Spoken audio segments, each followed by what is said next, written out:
Hi, I'm Michael Gatzen, working in the Data Sciences platform of the Broad Institute, and I will be presenting on our recent efforts on evaluating functional equivalence between variant calling pipelines.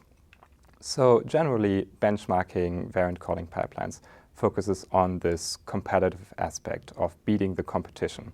So usually we would run two pipelines, take the outputs from each pipeline and compare them against truth, and then look at metrics such as sensitivity, precision, maybe look at a ROC curve to determine which one pipeline is better than the other pipeline.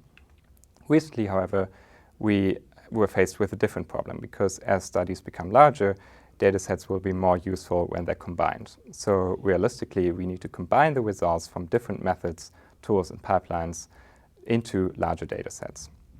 This, however, introduces the risk of batch effects. If the data processed with one pipeline have slightly different properties than the data processed with a different pipeline.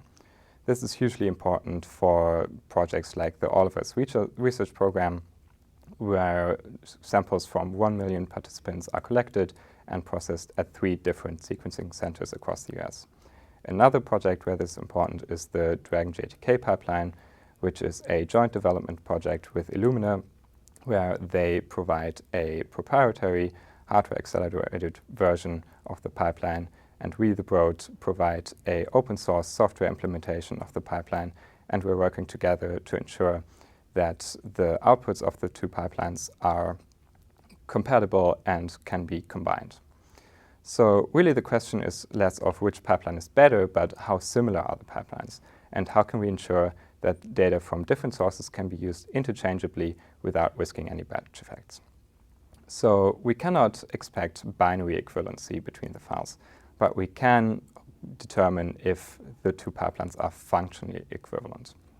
And this is usually done by taking a sample and producing 2 or more replicates independently from each other, and then running the 2 pipelines on each of these replicates.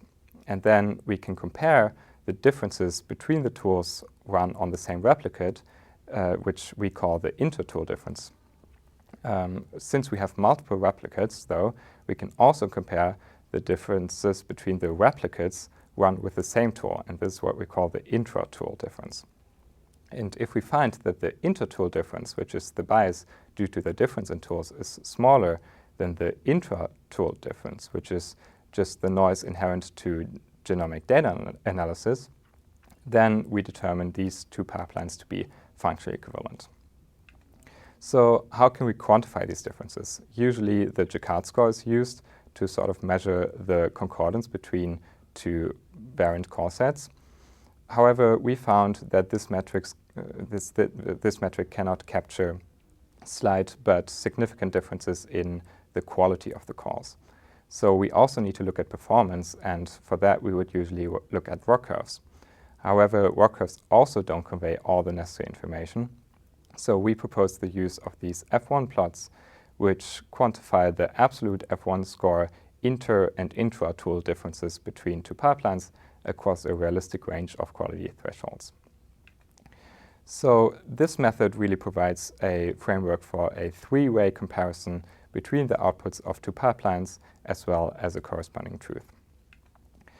We demonstrate this method in a public workspace on Terra, which is an open platform to run analyses in the cloud. And in there you will find a plug-and-play pipeline in which you can enter the file locations into a table as simple as this, and the pipeline will automatically match the necessary comparisons between the tools and between the replicates for each dataset, and then for each dataset separately will provide a number of these functional equivalence plots, which you can then use to determine if the pipeline is functionally equivalent to another pipeline or not.